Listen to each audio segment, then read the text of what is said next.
Hello guys, আজকে আমরা কি রান্না করছি? লেয়ার মুরগি রান্না করেছি। দেখছি কত সুন্দর হয়েছে লেয়ার মুরগি।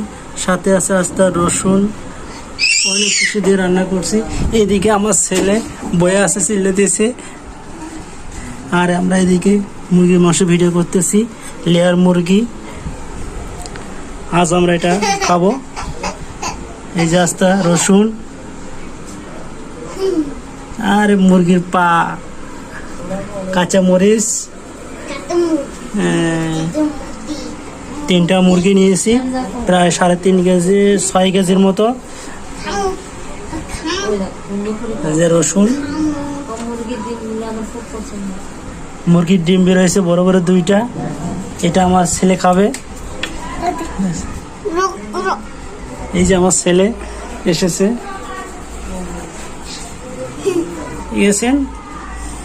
এই যে আমাদের এটা আজকে আমরা সকালে রান্না করেছি। অনেক কষ্ট হয়ে গেছে রান্না করতে। আমরা গরিব মানুষ, টাকা নাই, পয়সা নাই, আমরা হলো খালি এলে হলো গরিব ছুরি কোনি আনি। তো ঠিক আছে, সবাই ভালো থাকবেন। আর আমার ইউটিউবটা সাবস্ক্রাইব করে দিবেন। ধন্যবাদ সবাইকে।